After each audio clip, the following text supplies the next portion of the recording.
Video को देख सकते हैं। तो देर ना करते हुए चलिए हम लोग वीडियो को शुरू करते हैं। आज के सेट का पहला प्रश्न है, हड़प्पा सभ्यता। हड़प्पा सभ्यता के औजार एवं हथियार अधिकतर बने होते थे पाषाण पात्र।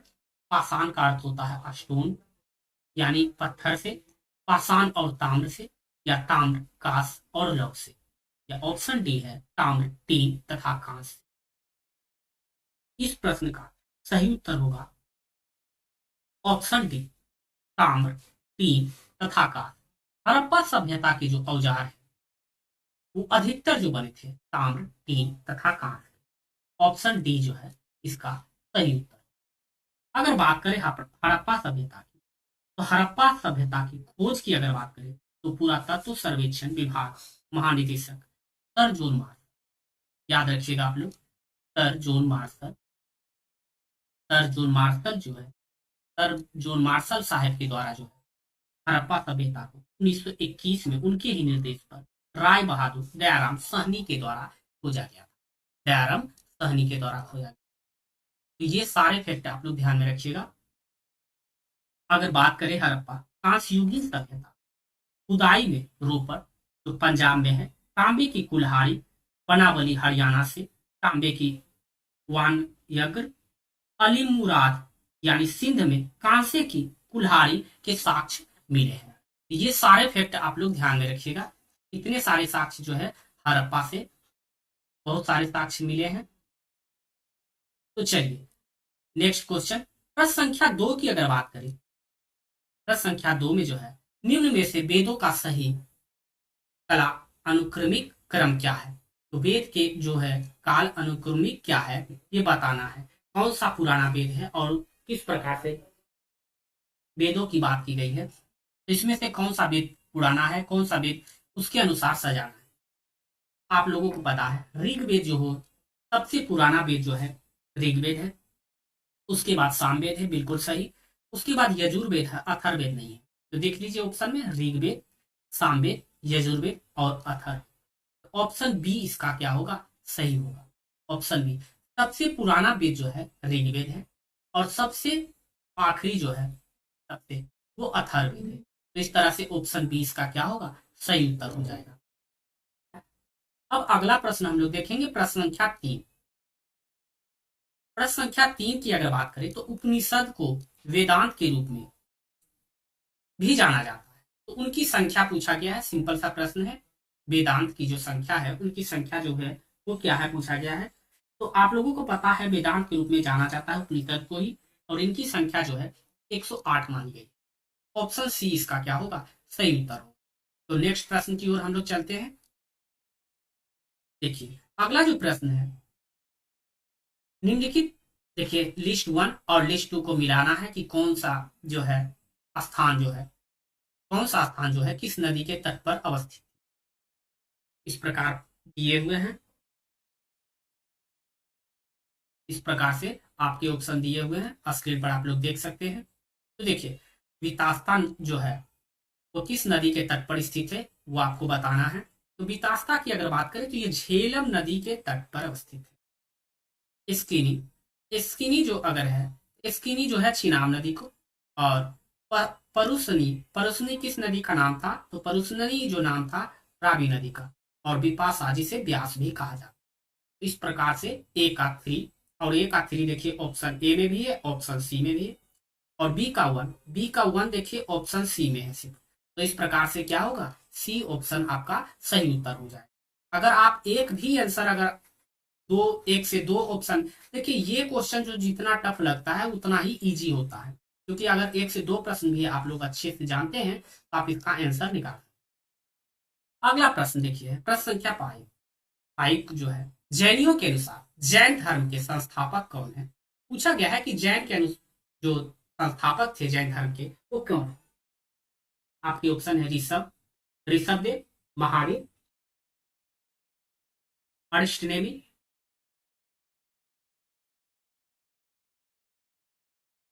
और पार्श्वनाथ।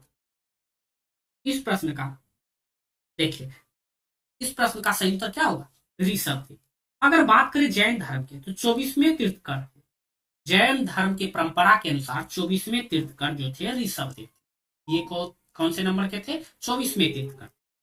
किंतु 23वें तीर्थकर जो थे पार्श्वनाथ को छोड़कर, ये जो थे पार्श्वनाथ जो थे 23वें तीर्थकर, इनको छोड़कर पूर्ववर्ती तीर्थकर की ऐतिहासिक संदिग्ध है महावीर स्वामी को जैन धर्म के 24वें, महावीर स्वामी को जैन धर्म के 24वें तीर्थकर एवं जैन धर्म के वास्तविक संस्थापक माने जाते हैं। तो याद रखिएगा, वास्तविक संस्थापक जो है वो कौन है? महावीर है, महावीर स्वामी है।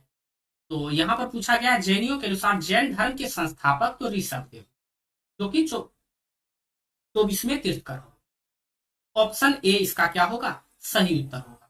ये सारे फैक्ट आप लोग ध्यान में रखिएगा कि प्रश्न किस प्रकार से और किस तरह का पूछा जा रहा है, उसके अनुसार ही उत्तर होगा। देखिए प्रश्न संख्या 6, प्रश्न संख्या 6 में जो प्रश्न पूछा गया है, प्राचीन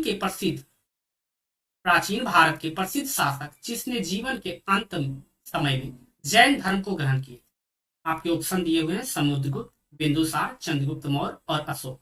तो इस प्रश्न का सही उत्तर क्या होगा? चंद्रगुप्त मौर्य। ऑप्शन सी इसका सही उत्तर होगा। चंद्रगुप्त मौर्य ने जैन, इनके गुरु जो थे भद्रबाहु जैन धर्म के दीक्षा ली और चंद्रगुप्त मौर्य 298 ईस्वी में, याद रखिएगा 298 ईस्वी में, 298 ईस्वी में श्रवण बेगोला यानी कर्नाटक, श्रवण बेगोला यानी कर्नाटक में उपवास के द्वारा हुई। ठीक है, इनकी मृत्यु जो है, चंद्रगुप्त मौर्य की मृत्यु जो है 298 ईस्वी में जो है श्रवण बेगोला यानी कर्नाटक में उपवास के कारण हुई थी। ये सारे फैक्ट आप लोग ध्यान में रखिएगा, जो कि श्रवण बेगोला कहाँ है? तो वो है कर्नाटक राज्य में। तो ये सारे फैक्ट आप लोग ध्यान में रखिएगा। चलिए नेक्स्ट प्रश्न की ओर हम लोग आगे बढ़ते हैं। प्रश्न संख्या 7, प्रश्न संख्या 7 जो है वो दिया है, अशोक के शिलालेख लिखे गए थे। अशोक का शिलालेख जो है किस भाषा में लिखे गए? तो यहाँ पर देखिए है, ग्रीक में है, खरोष्ठी में, अमरिक में है या संस्कृत में।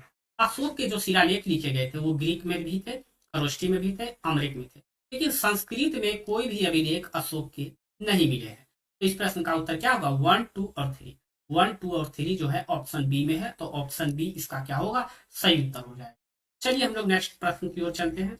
अगला जो प्रश्न है बिल्कुल ही आसान प्रश्न है। पंचतंत्र लिखा गया है, पंचतंत्र किनके द्वारा लिखा गया है? कालिदास, विष्णु शर्मा, तुलसीदास या वानभट्ट के द्वारा। बिल्कुल ही आसान प्रश्न है, विष्णु शर्मा के द्वारा जो है पंचतंत्र लिखा गया था। तो इसका ऑप्शन बी इसका सही उत्तर हो जाएगा। अगला जो प्रश्न है, निम्न में से कौन सा प्राचीनतम गुरुकुल है? बताना है कि इनमें से सबसे प्राचीनतम गुरुकुल जो है कौन सा है? उज्जैन है, नालंदा, विक्रमशिला या तक्षशिला। देखिए बिल्कुल ही अच्छा प्रश्न है। तो यहाँ पर देखिए सबसे प्राचीनतम पूछा गया है, सबसे पुराना जो है गुरुकुल कौन सा था? तो सबसे पुराना अगर गुरुकुल की बात करें तो कौन सा हो जाएगा? तक्षशिला। तक्षशिला जो कि वर्तमान में भी कहाँ है? पाकिस्तान में।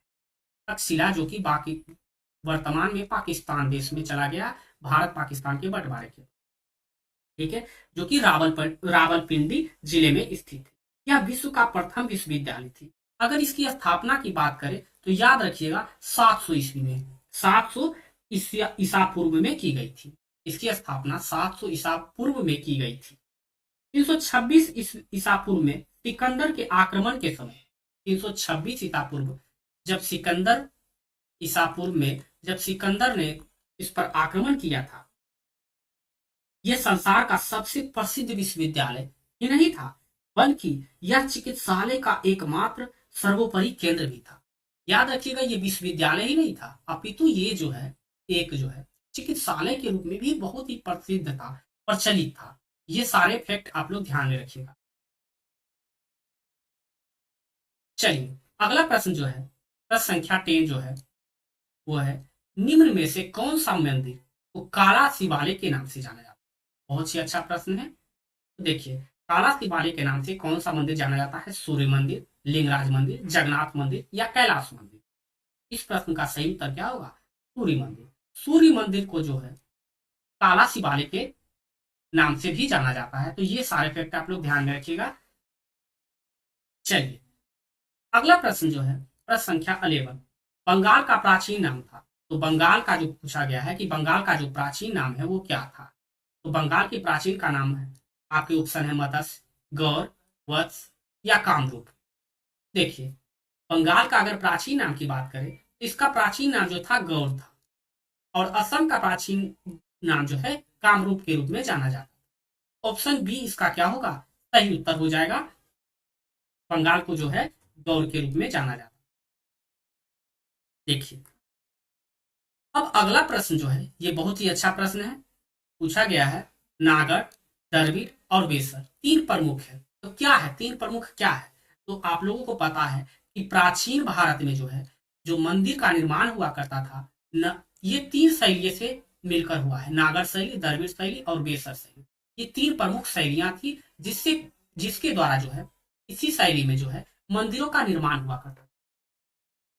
अब देख लीजिए आप ऑप्शन किस ऑप्शन है इसका होगा। तो देखिए, उप महाद्वीप के जातीय समूह था, बिल्कुल गलत है। भारत के प्रमुख संगीत घराने से, बिल्कुल नहीं।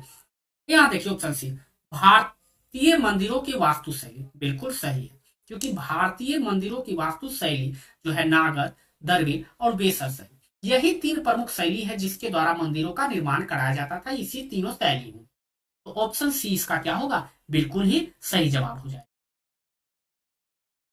चलिए देखिए, बिल्कुल ही इस प्रकार के प्रश्न ही आपको बिहार एसएससी के सेट में देखने को मिलेंगे। देखिए, प्रश्न संख्या 13 है, भारत में सर्वप्रथम यह सिद्धांत दिया कि पृथ्वी सूर्य की परिक्रमा करती है। ये बताना है कि भारत में सर्वप्रथम यह सिद्धांत किनके द्वारा दिया गया था कि पृथ्वी जो है सूर्य की परिक्रमा करती है। ऑप्शन है कलहन, ब्रह्मगुप्त, बाण या आर्यभट्ट। तो देखिए, आर्यभट्ट भारत के, आप लोगों को पता है कि आर्यभट्ट जो है भारत के प्रमुख गणितज्ञ थे जिन्होंने जीरो दिए थे, जीरो का आविष्कार किया था, और ये ज्योतिषी भी थे। उन्होंने आर्यभट्ट तंत्र नामक ग्रंथ संस्कृत भाषा में, आर्यभट्ट के द्वारा आर्यभट्ट तंत्र एक ग्रंथ लिखा गया था जो कि संस्कृत भाषा में लिखा गया।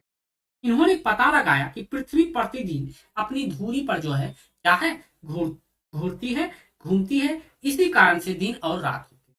तो इस तरह से इस प्रश्न का उत्तर क्या होगा, आर्यभट्ट के द्वारा जो है भारत में सर्वप्रथम यह सिद्धांत दिया गया था कि पृथ्वी सूर्य की परिक्रमा करता है। ऑप्शन डी इसका क्या होगा, सही उत्तर हो जाएगा। चलिए अगला प्रश्न हम लोग चलते हैं। देखिए, प्रश्न संख्या 14, प्रश्न संख्या 14 में जो दिया हुआ है इसमें देखिए दिया हुआ है संतों के जन्म से लिया गया है, मतलब कि इसमें बताना है आपको कि किन संतों का कार्यक्रम क्या रहा है, उसके अनुसार इसको सजाना है। तो यहाँ पर ऐसे प्रश्न को बनाने के लिए आपको पता होना चाहिए कि सबसे पहले किनका जन्म हुआ था। तो देखिए, अगर बात करें कबीरदास जी की, तो कबीरदास जी की जन्म की अगर बात करें तो इनका जन्म जो है 1425 ईस्वी में हुआ। विधवा ब्राह्मणी के गर्भ में वाराणसी में हुआ। कबीरदास का जन्म जो है वो एक ब्राह्मणी के यहाँ हुआ था, ब्राह्मण परिवार के थे, वाराणसी से रिलेटेड है। और वहीं अगर गुरु नानक का जन्म की बात करें तो गुरु नानक जी का जन्म जो है 1469 ईस्वी में हुआ था, अविभाजित पंजाब जो कि तालवंडी नामक स्थान पर हुआ था। चैतन्य स्वामी, अगर चैतन्य स्वामी की बात करें तो चैतन्य स्वामी की बात जो है 1486 ईस्वी में इनका जन्म जो है नदिया, यानी जो अभी बंगाल के मायापुर गांव में हुआ था। और तुलसीदास का जन्म उत्तर प्रदेश के बांदा जिले में राजापुर गांव में 1554 ईस्वी में हुआ। इस प्रकार से आप देख लीजिए कि कौन सा पहले आएगा। कबीरदास जो है पहले आएंगे, 1 नंबर पहले हो जाएगा, फिर 2 नंबर, फिर 3 नंबर, 1 2 3 4, तो पूरे क्रम के अनुसार ही लगाया गया है। तो ऑप्शन ए इसका क्या होगा, सही उत्तर होगा। आपको आई होप। चलिए अगला प्रश्न की ओर हम लोग, नेक्स्ट प्रश्न हम लोग देखते हैं। अगला जो प्रश्न है, शेर शाह अच्छी तरह से अपनी प्रशासनिक कौशल के लिए प्रसिद्ध है, विशेष रूप से अपने, शेर शाह जो है अच्छी तरह से अपने प्रशासनिक कौशल के लिए प्रसिद्ध है, विशेष रूप से किन कारणों से। तो देखिए, शेर शाह की बात हुई है तो शेर शाह जो प्रसिद्ध है इसलिए क्रय विक्रय नियंत्रण प्रणाली के लिए, आपके ऑप्शन दिए हुए हैं, या फिर भूमि राजस्व प्रणाली, मनसबदारी प्रणाली, या न्याय एवं आदेश के लिए। तो देखिए, शेर शाह की अगर बात की जाए तो शेर शाह जो प्रसिद्ध थे भूमि राजस्व प्रणाली के भूमि राजस्व प्रणाली के लिए, अपने प्रशासनिक कौशल के लिए प्रसिद्ध। शेर शाह जो थे वो प्रसिद्ध थे प्रशासनिक कौशल के लिए, प्रशासनिक कौशल के लिए प्रसिद्ध थे, विशेष रूप से भू राजस्व, इनके लिए भू राजस्व की। शेर शाह की भूमि की माप के लिए सिकंदर गज कहा, जो कि 29 अंगुल था। क्या था? 29 अंगुल था। 29 अंगुल था, इनके माप का जो था 29 अंगुल था, जिसे कि 32 इंच कहा जाता है। 29 अंगुल अर्थात 32 इंच कहा जाता है। ये सारे फैक्ट आप लोग ध्यान रखिएगा। सन की डंडी का प्रयोग करवाया और साम्राज्य को उत्पाद का 1/3 भाग के रूप में लिया था। तो याद रखिएगा 1/3 भाग जो है ये कर के रूप में प्राप्त करते थे शेरशाह सूरी के द्वारा। मापदंड तैयार किया और उनके अनुसार ये कर का निर्धारण किए थे। ठीक है, चलिए अगला प्रश्न है, बुलंद दरवाजा अकबर द्वारा निर्मित है, वह किसकी विजय का प्रतीक है? अकबर। तो देखिए किसकी विजय का प्रतीक है? उड़ीसा, बंगाल, दिल्ली या गुजरात। कह रहा है कि बुलंद दरवाजा जो कि अकबर के द्वारा निर्माण किया गया फतेहपुर सीकरी में है, किसकी विजय का प्रतीक है? उड़ीसा के विजय के उपलक्ष्य में बुलंद दरवाजा बनाया गया, या बंगाल के विजय के उपलक्ष्य में, दिल्ली या गुजरात? इस प्रश्न का सही उत्तर क्या होगा? गुजरात। गुजरात जो कि 1570-71 में, याद रखिएगा 1570-71 ईस्वी में फतेहपुर सीकरी में अपनी राजधानी बनाया अकबर के द्वारा, और यहाँ पर अनेक भवन का निर्माण कराया। अपने गुजरात विजय, याद रखिएगा, अपने गुजरात विजय के उपलक्ष्य में, स्मृति में, यानी याद में अकबर ने फतेहपुर सीकरी में बुलंद दरवाजा का निर्माण करवाया था। तो ये सारे फैक्ट आप लोग ध्यान में रखिएगा, ये बहुत बार एग्जाम में पूछा जाता है और सीधे तौर पर याद रखिएगा सारे फैक्ट। देखिए प्रश्न संख्या 17 जो है, बीबी का मकबरा है। बीबी का मकबरा जो है कहाँ है? बीबी का मकबरा जो है किसका है? नूरजहां का, औरंगजेब की पत्नी का, हुमायूं की पत्नी का, या मुमताज महल का? देखिए इस प्रश्न का, देखिए औरंगजेब की पत्नी जो प्रिय पत्नी जो थी, औरंगजेब की प्रिय पत्नी के लिए जिनका नाम था रबिया दुर्रानी, याद रखिएगा औरंगजेब की पत्नी जो थी रबिया दुर्रानी थी। कौन थी? रबिया दुर्रानी। रबिया दुर्रानी जो थी, रबिया दुर्रानी वो औरंगजेब की पत्नी थी, उसी के याद में बीबी का मकबरा तैयार किया गया, जो कि 1678 ईस्वी में बनाया गया। कब बनाया गया था? 1678 ईस्वी में बनाया गया था, जो कि दक्षिण भारत के ताजमहल कहा जाता है। दक्षिण भारत का ताजमहल किसे कहा जाता है? तो याद रखिएगा बीबी का मकबरा को। ये सारे फैक्ट, इतने सारे फैक्ट इस प्रश्न से बनते हैं, आप लोग सारे फैक्ट आप लोग ध्यान में रखेंगे। चलिए नेक्स्ट प्रश्न की ओर हम लोग बढ़ते हैं। 18वां प्रश्न है, निम्नलिखित प्रदेश या राज्यों में से जो अकबर के शासन काल के अंतर्गत मुगल साम्राज्य की सीमाओं से बाहर था, खंडेश, काबुल, बीजपुर या कश्मीर? इस प्रश्न का सही उत्तर होगा क्या? बीजपुर। बीजपुर जो था, जो अकबर के शासन काल में साम्राज्य में की सीमाओं में नहीं आता था। यहां पर पूछा था सीमाओं से बाहर कौन सा है, तो बीजपुर जो है वो जो है अकबर के शासन राज्य में सीमाओं में नहीं आता, तो सी हो जाएगा इस प्रश्न का सही उत्तर। आगे हम लोग देखते हैं प्रश्न संख्या 19। प्रश्न संख्या 19 में है, भारत आने वाला प्रथम यूरोपीय थे। बहुत ही आसान प्रश्न है। भारत आने वाला प्रथम यूरोपीय जो था, ब्रिटिश, डच, फ्रांसीसी या पुर्तगाली? ऑप्शन डी इसका क्या होगा? सही उत्तर होगा। भारत आने वाला जो प्रथम यूरोपीय था वो पुर्तगाली था, जो कि 1498 ईस्वी में 90 दिनों की यात्रा, समुद्री यात्रा करके अब्दुल मलिक नामक गुजराती पथ प्रदर्शक की सहायता से भारत आया था। ये सारे फैक्ट आप लोग ध्यान में रखें। अगला प्रश्न है प्रश्न संख्या 20। प्रश्न संख्या 20 जो है, भारत के प्रसिद्ध मयूर सिंहासन एवं कोहिनूर हीरे को ले गया था, नादिर शाह, मोहम्मद शाह अब्दाली, मोहम्मद गौरी या रॉबर्ट क्लाइव? तो देखिए ईरान का नेपोलियन कहे जाने वाला प्रसिद्ध था नादिर शाह। कौन था? नादिर शाह। मुगल सम्राट मोहम्मद शाह के शासनकाल में भारत पर आक्रमण किया। ठीक है, भारत पर आक्रमण किया। नादिर शाह आक्रमण के दौरान दिल्ली में कुल 57 दिन तक रहा था और लगातार लूटपाट करता रहा और प्रसिद्ध राज सिंहासन तख्त ताउत, जिसे मयूर सिंहासन के नाम से जाना जाता था, कोहिनूर हीरे को अपने साथ ले गया। इस तरह से इस प्रश्न का उत्तर क्या होगा? ऑप्शन ए इसका सही उत्तर होगा। आई होप आप लोग समझ गए होंगे। अब प्रश्न संख्या 21, 21वां प्रश्न है, सती प्रथा। सती प्रथा रीति को अवैध घोषित किया गया लॉर्ड रिपन के द्वारा, लॉर्ड कॉर्नवालिस के द्वारा, लॉर्ड विलियम बेंटिंग के द्वारा या राजा राम मोहन राय के द्वारा। देखिए, सती प्रथा 1829 ईस्वी में, ये सारे फैक्ट जो भी फैक्ट हैं वो आप लोग याद रखिएगा और वीडियो को लाइक अपने दोस्तों के साथ शेयर भी कर दीजिएगा। सती प्रथा जो कि 1829 में भारत के गवर्नर जनरल उस समय थे Lord William Bentinck. Lord William Bentinck ने सती प्रथा को प्रतिबंध करने के लिए लाए गए कानून को लागू करवाने में राजा राम मोहन राय ने मदद की। और यहाँ पूछा था अवैध घोषित किसने किया था, तो लॉर्ड विलियम बेंटिंग इसका सही उत्तर हो। याद रखिएगा, लॉर्ड विलियम बेंटिंग इसका सही उत्तर हो। मदद जो की थी राजा राम मोहन राय ने, सरकार की मदद की थी सती प्रथा को अवैध घोषित कर। और किनके द्वारा किया गया था? तो लॉर्ड विलियम बेंटिंग के। ऑप्शन सी इसका सही उत्तर हो। तो ये सारे फैक्ट आप लोग ध्यान में रखिएगा। चलिए अगला प्रश्न जो है, 1857 ईस्वी में प्रथम भारतीय विश्वविद्यालय खोला गया था। मद्रास, कलकत्ता, बनारस और मुंबई। 1857 ईस्वी में जो है प्रथम विश्वविद्यालय जो खोला गया था वो कोलकाता में खोला। तो बी उत्तर इसका सही हो जाएगा। देखिए, ब्रिटिश संसद के प्रथम भारतीय सदस्य कौन बना?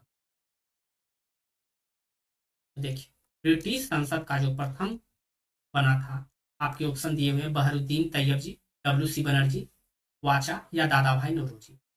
तो देखिए, सबसे पहला जो सदस्य बना था दादा भाई नौरोजी, जिसे ग्रांड ओल्ड मैन भी कहा जाता है, ठीक है, के नाम से विख्यात। इन्होंने 1886 ईस्वी में, दादा भाई नौरोजी 1886 ईस्वी में कांग्रेस की कलकत्ता अधिवेशन, 1893 में लाहौर अधिवेशन और 1906 में कांग्रेस कलकत्ता अधिवेशन की अध्यक्षता इनके द्वारा किया गया। लिबरल पार्टी के टिकट पर हाउस ऑफ कॉमन्स यानी लोक सदन के प्रथम भारतीय सदस्य भी बने थे दादा भाई नौरोजी।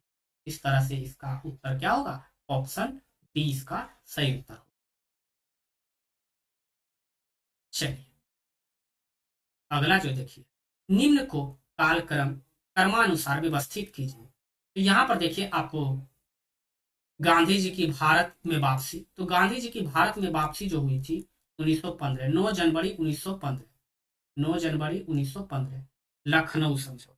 लखनऊ समझौता जो हुआ था 1916 ईस्वी।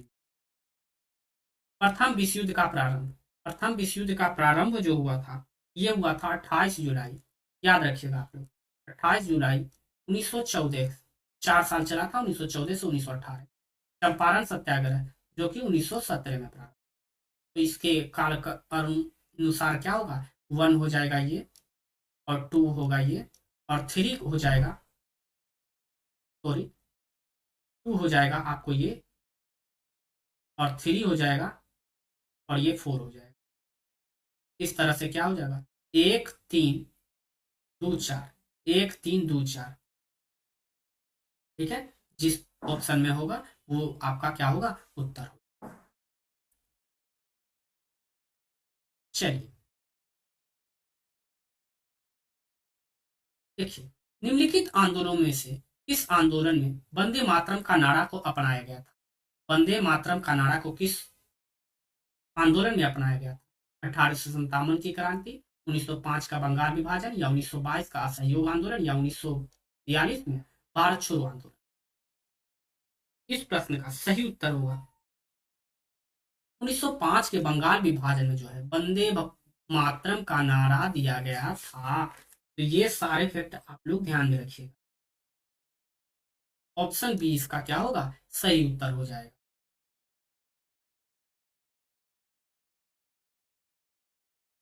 चलिए प्रश्न संख्या 26। प्रश्न संख्या 26 देखिए, लॉर्ड माउंटबेटन वायसराय के रूप में कार्य करने के लिए विशिष्ट निर्देश के साथ भारत आए। तो यहाँ पर पूछा गया है किस विशिष्ट निर्देश के साथ भारत आया था, तो किस कार्य करने के लिए जो है लॉर्ड माउंटबेटन वायसराय जो है भारत आया था।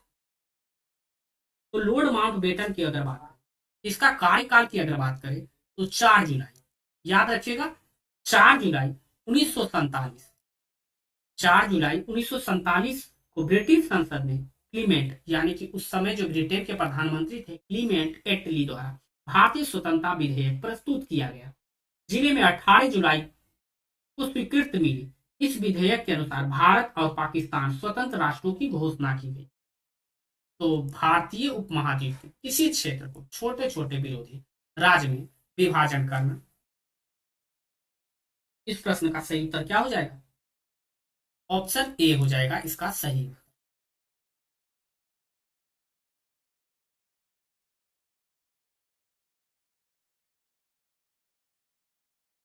चलिए अगला देखिए प्रश्न, निम्नलिखित में से किसने कांग्रेस के कराची अधिवेशन के लिए मौलिक अधिकारों पर वर्ष 1931 में संकल्प का मसौदा तैयार किया? Doctor B R Ambedkar, Pandit Jawaharlal Nehru, doctor Rajendra Prasad या सरदार वल्लभ भाई पटेल? इस प्रश्न का सही उत्तर क्या होगा? पंडित जवाहरलाल नेहरू के, पंडित जवाहरलाल नेहरू के द्वारा जो है 1931 ईस्वी में मसौदा तैयार किया गया था मौलिक अधिकारों। यह अधिवेशन याद रखिएगा कराची अधिवेशन।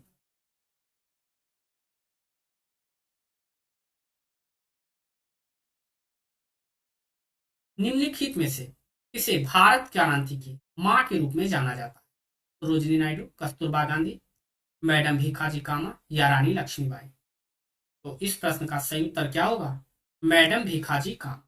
मैडम भीखाजी कामा की अगर बात करें तो 1902 ईस्वी में भारत के स्वतंत्रता के संदेश यूरोप के विभिन्न देशों तथा अमेरिकी आदि में प्रचार के लिए भारत को छोड़ 1907 में, याद रखिएगा 1907 ईस्वी में उन्होंने स्टुटगार्ट यानी जर्मनी सोशलिस्ट कांग्रेस सम्मेलन में भारतीय झंडा फहराया था। याद रखिएगा पहला महिला थी जो कि उन्होंने वहां जाकर झंडा फहराया। ये सारे फैक्ट इनसे जुड़े हुए आप लोग ध्यान में रखिएगा।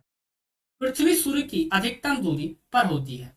पृथ्वी बताना है कि पृथ्वी सूर्य से अधिकतम दूरी कब होती है। बहुत ही आसान प्रश्न है। 21 जून, 3 जनवरी या 4 जुलाई? इस प्रश्न का सही उत्तर क्या होगा? 4 जुलाई।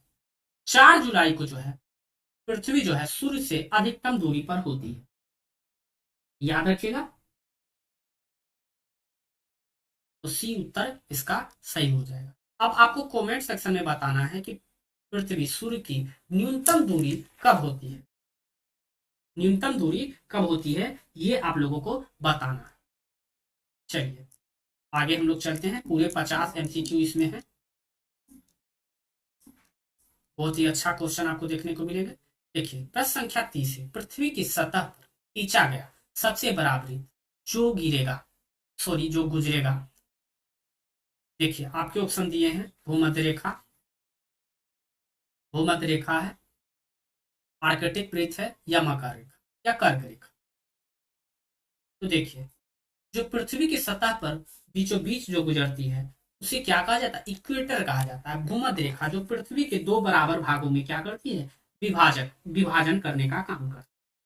ठीक है, जिसे दो बराबर भागों में बांट देती है, ये होता है इक्वेटर भूमध्य रेखा। उत्तर ये नॉर्थ है और ये साउथ है, ये ईस्ट है और ये वेस्ट है।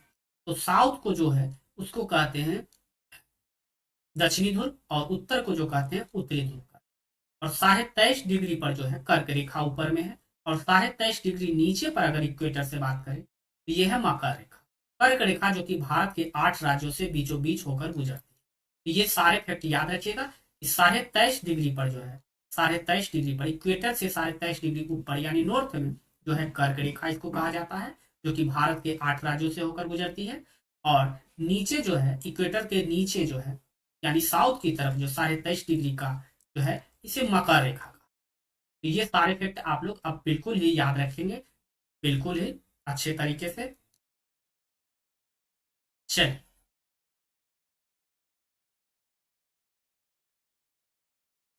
प्रश्न संख्या 31। देखिए, यहाँ पर दिया, यदि दो स्थान का समय 2 घंटा 20 मिनट का अंतर हो तो उसके देशांतर का अंतर हो। तो सबसे पहले 1 डिग्री देशांतर का जो होता है वो होता है 1 डिग्री देशांतर बराबर 4 मिनट। इस प्रकार हम पहले इसको मिनट में कन्वर्ट करते हैं। मिनट में कन्वर्ट करते हैं 2 घंटे 20 मिनट। तो 2 घंटे को अगर कन्वर्ट करते हैं तो 120 मिनट हो जाता है। और यहाँ पर 2 घंटे को करते हैं तो 20 मिनट हो जाता है और 20 मिनट एक्स्ट्रा दिया हुआ है। इस तरह से टोटल टाइम जो आएगा मेरा कितना आया 140। और 1 डिग्री में 4 मिनट होते हैं। 140 मिनट में क्या हो जाएगा 140/4। इस तरह से डिवाइड करेंगे तो क्या आ जाएगा 4 3 जा 12 आ जाएगा और 2 बचेगा 4 5 जा 20 यानी 35 डिग्री आएगा। उसके देशांतर का अनुपात देखो। इस तरह से आपको मान भी निकालने के लिए 2 घंटे का अंतर रहेगा तो क्या होगा। तो 2 घंटे का अंतर रहेगा तो क्या करेंगे 120 से 4 को डिवाइड कर देंगे, जो आएगा वो डिग्री आंसर हो जाएगा। तो इस तरह से डिग्री भी आप लोग निकालना सीख गए होंगे। देखिए, ये प्रश्न जो है मैथमेटिक्स की तरह आप लोग कुछ डेटा आपको याद रहे तो आसानी से इसको कर सकते हैं। आई होप आप लोग अच्छे तरीके से समझ गए होंगे।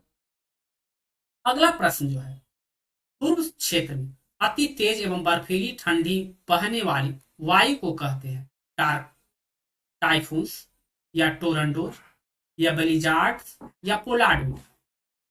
ध्रुवों क्षेत्र में अति तेज बर्फीली ठंडी हवा। अब ध्रुव है तो ध्रुव में जो है उत्तरी ध्रुव हो या दक्षिणी ध्रुव हो या उत्तरी ध्रुव हो, वहां तो बर्फीली हवा ही, क्योंकि यहाँ पर जो है बर्फ का।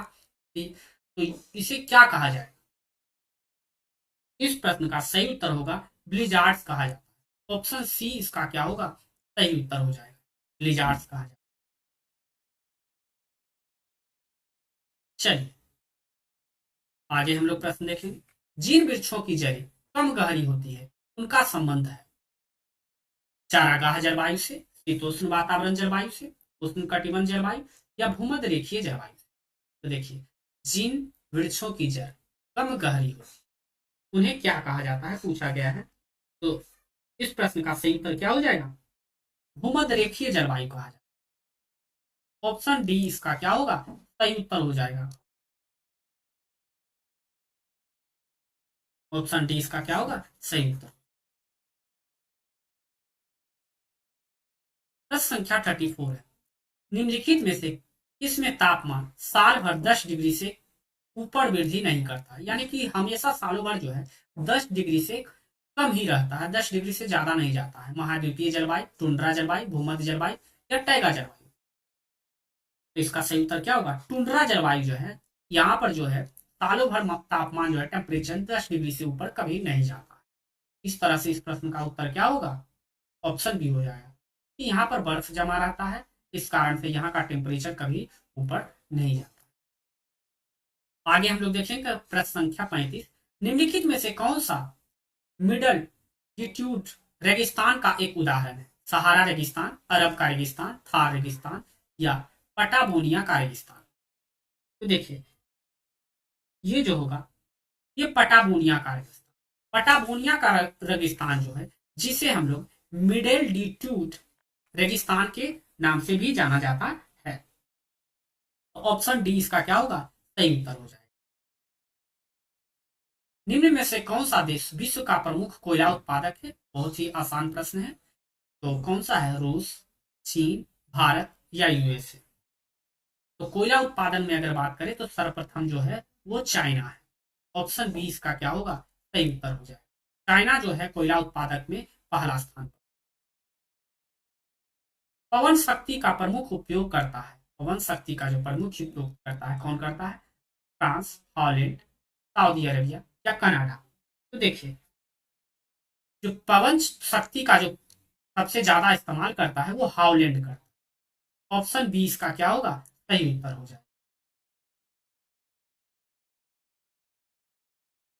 देखिए, आगे का जो प्रश्न है, विश्व की सबसे लंबी पर्वत श्रृंखला कौन सी है। विश्व की सबसे लंबी पर्वत श्रृंखला हिमालय, एंडीज, काराकोरम या अराल पर्वत। तो लंबी की अगर बात करें तो एंडीज है। लंबी कौन सी है? एंडीज पर्वत जो है विश्व के सबसे लंबी पर्वत श्रृंखला में से एक है। ऑप्शन बी इसका सही उत्तर हो। निम्नलिखित में से कौन सा एक सागर बिना तट के है? श्वेत सागर, ओखेत्सक का सागर या तस्मान सागर या सारगेसो सागर। इस प्रश्न का सही उत्तर क्या होगा? ऑप्शन डी हो जाएगा इसका सही उत्तर। सारगेसो सागर जो है वो जो सागर है बिना तट के सागर है। तो ऑप्शन डी इसका क्या होगा? सही उत्तर हो जाएगा। आगे हम लोग देखेंगे प्रश्न संख्या 40।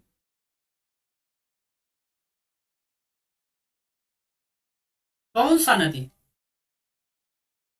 भूमध्य रेखा को 2 बार काटती है? बहुत ही अच्छा प्रश्न है कि कौन सा नदी जो है भूमध्य रेखा को 2 बार पार करती है। अमेजन है, नील है, कांगो है या ओरिनोको है। ये भी प्रश्न बहुत बार पूछा गया है एग्जाम में। तो यहाँ पर होगा कांगो नदी। कांगो नदी जो है विषुवत रेखा को 2 बार काटती है, फिर पार करती है। ऑस्ट्रेलिया ऑस्ट्रेलिया एवं लिंगस्टोन जलप्रपात इस पर स्थित है। तो ये सारे फैक्ट भी आप लोग ध्यान में रखिएगा। इस पर अगर पूछा जाए कि कांगो है जो नदी उस पर कौन सा जलप्रपात है, तो ऑस्ट्रेलिया और लिंगस्टोन जलप्रपात इस पर अवस्थित है। प्रश्न संख्या 41। विश्व का सबसे बड़ी खाड़ी कौन सी है? बॉम्बे की खाड़ी, मैक्सिको की खाड़ी, फारस की खाड़ी या हॉर्मुज जल डमरू। ये आपको बताना है कि इसमें से कौन सा। तो देखिए, मैक्सिको की खाड़ी विश्व के सबसे बड़ी है। कौन सी है? ऑप्शन बी इसका सही उत्तर होगा। मैक्सिको की खाड़ी जो है विश्व के सबसे बड़ी खाड़ी में से एक। आगे हम लोग देखेंगे विश्व का सबसे अधिक लंबी अंतर्देशीय जलमार्ग है। मिसिसिपी नदी प्रणाली, महान झील, सेंट लॉरेंस या राइन नदी। ये ज्योग्राफी से प्रश्न है। तो हो जाएगा मिसिसिपी नदी प्रणाली जो है विश्व की सबसे लंबी अंतर्राष्ट्रीय जलमार्ग। तो इस तरह से इसका क्या होगा? ऑप्शन ए इसका सही उत्तर हो जाएगा। आगे देखिए, यूरोप की भाषाएं बोली जाती हैं। तो कौन सी भाषाएं हैं? प्रश्न संख्या 33 में मिलाना है कि यूरोप की जो भाषाएं हैं और कहाँ बोली जाती है। तो यहां पर ध्यान दीजिए, यहां पर है फ्रेंच। तो फ्रेंच भाषा जो बोली जाती है वो अल्जीरिया में बोली जाती है। अल्जीरिया में फ्रेंच बोली जाती है। और इटालियन जो है, इटालियन भाषा जो है लीबिया में बोली जाती है। और पुर्तगाली भाषा जो है वो ब्राजील में बोली जाती है। और स्पेनिश भाषा जो है वो मैक्सिको में। देख लीजिए ऑप्शन किस में है। 1 का 5 देखिए ऑप्शन ए में ही है।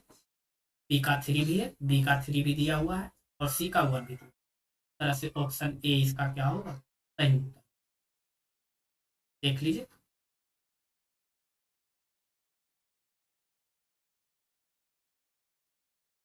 देखिए यहाँ से है 9 डिग्री चैनल अलग करती है। किसको किसको 9 डिग्री चैनल अलग करती है? देखिए, कार निकोबार और ग्रेट निकोबार या लक्षद्वीप मिनिकॉय। देखिए, ठीक है, यहाँ पर एक ट्रिक है। लक्ष्य छोटा नहीं होना चाहिए, लक्ष्य मिनी नहीं होना चाहिए। नो, लक्ष्य मिनी नहीं होना चाहिए। नो, नो से आया 9 डिग्री चैनल। 9 डिग्री चैनल जो है लक्षद्वीप और मिनिकॉय को अलग कर। ऑप्शन बी इसका क्या होगा? सही उत्तर।